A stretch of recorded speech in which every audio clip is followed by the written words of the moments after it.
Hit and Run Reviews from GI Joburg presents Deep Six version 2. Yeah, we gotta talk about this guy. Malcolm Willoughby comes to us from the deep dark depths of 1989, and this is the second version of the figure. This was a figure purchased by my mother, but given to my across-the-road neighbor as a birthday present. I guess it's because I already had a pretty good substitute from Fisher-Price Adventure People. Yes, I know he's an astronaut, but he does exactly what Deep Six would have done in my playtime.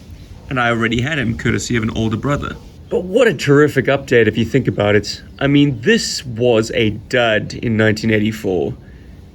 Basically destined to stay in that shark and not really see much action outside of it because he couldn't hold a weapon. He had 2 points of articulation and basically centered around a dive feature that, unless you were at a body of water, wasn't a whole lot of fun. Flip forward to 1989 and you've got all your articulation back, plus all the fun of underwater play if you choose to, or if you had access to water. But they've gone and updated the sculpt.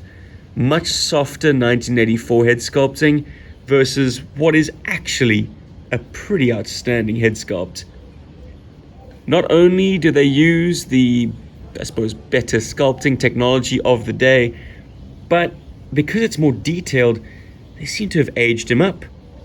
He's got a slightly higher hairline. He definitely has a lot more creases. This guy's had a few years on him. He's not happy. He's not sad, or filled with bravado, or shouting. He's just attentively listening to you, parsing every word, which is awesome, because it captures his character's most widely known personality trait, and stands out from the crowd for being just that.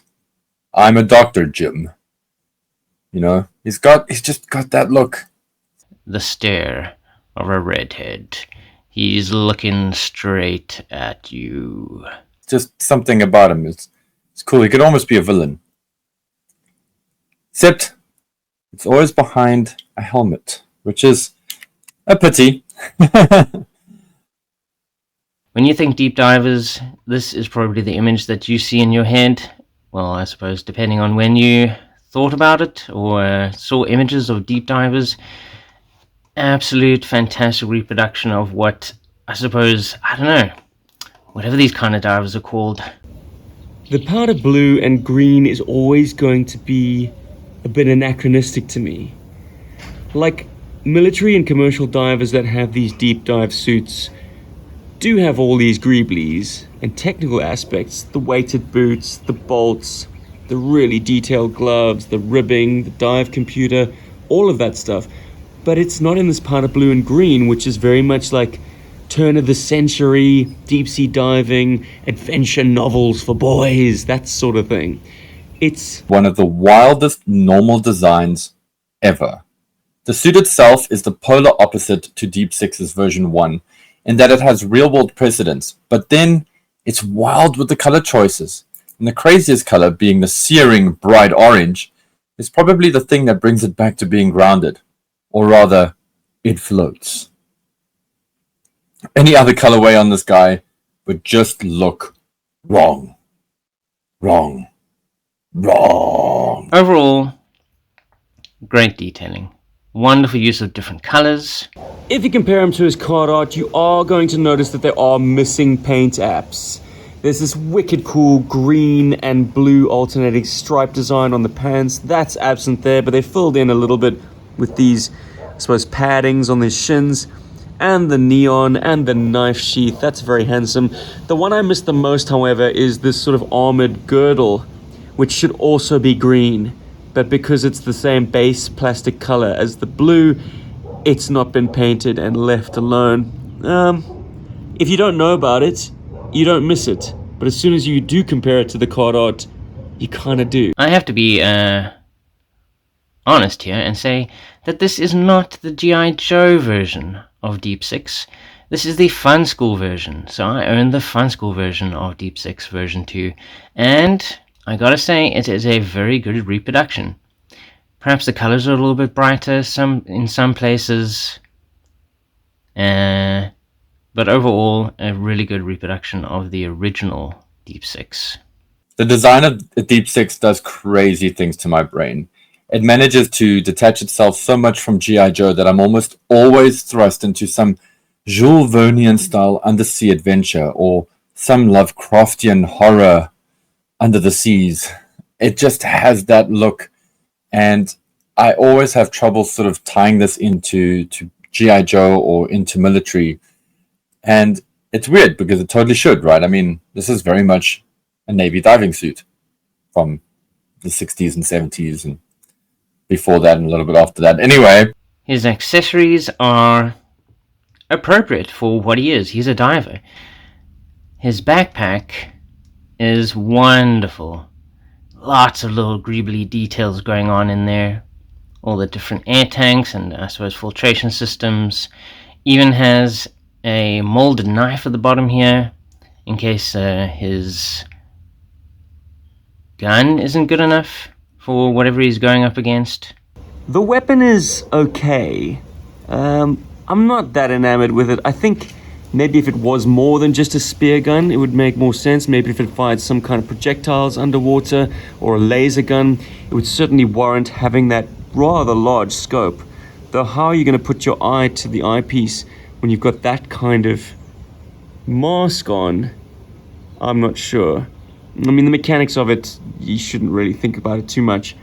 But it's not a bad design, very futuristic. It looks like it means business. Looks like it's got a bolt and a sort of ejection port on the side. But if the card art is anything to go by, it fires a single harpoon or bolt. So, I don't know. Your imagination can fill in the blanks. Where the ammunition is stored, I don't know.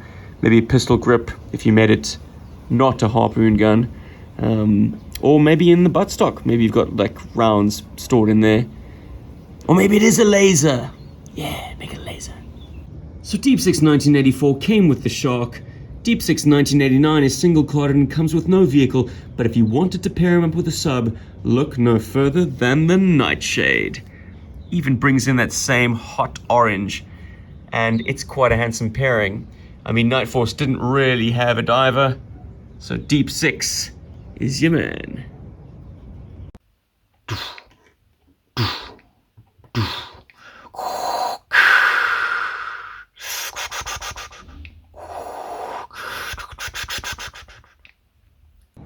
Deep Six is wonderfully equipped for deep diving, probably for recovery or exploration, and deep sea repair work.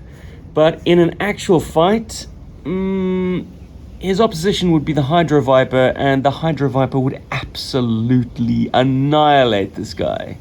No contest. Sorry. Alright, time for the moment we've all been waiting for. The reason I'm out here by the pool. Let's see how this boy swims. Deep Six going in first. Then Fisher-Price Adventure Person.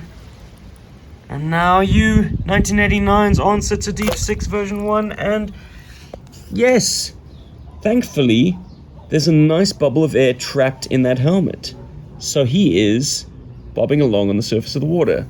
Just like his younger brethren, or older brethren, and the even older brethren. Yeah, man. What happens when we push him down? The buoy will try and find the surface, although the tension of that cable is kind of bending it over a little bit. He gets down there and then boo, very gracefully rises up. Now, what's fun is if you pop the helmet, let the water in, and then pop it back on, he's going to gently sink to the bottom. And that, my friends, is a lovely hidden feature with Deep Six version 2. Hey, get out of the way, Fisher-Price. If only there was actual weight in his boots like his 1984 version, because then he would arrange himself and stand. But maybe, if you're inventive and you stick something into his foot plug holes like a piece of metal, you'll be able to get that right. But yeah, all in all, fun figure. Glad I have him. Yo, Joe. Deep Six out.